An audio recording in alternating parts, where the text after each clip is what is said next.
this is Chef Kev, and today I'm going to show you how to make a vegan mayonnaise. Now, as you're well aware, we're a BCorp company. So a part of that is we want to minimize as much waste as possible.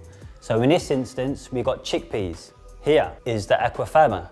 So now I'm going to add in the Aquafaba, the apple cider vinegar, maple syrup, and the Dijon mustard.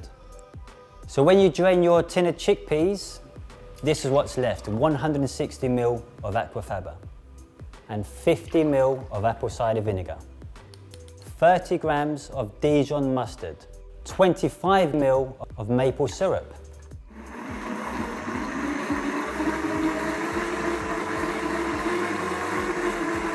Right, I have 500 ml of neutral oil here.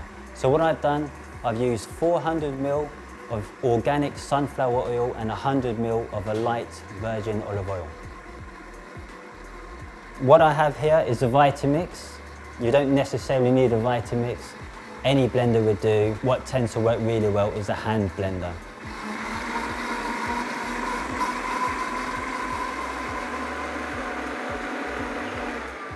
And there you have it, guys, a vegan mayonnaise.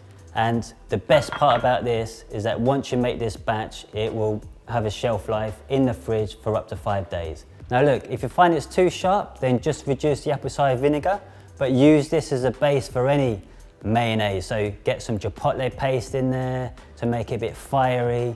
Get some gherkins or capers to make a kind of a tartar sauce. Store in the fridge and it'll firm up even more. And there you have it, boom.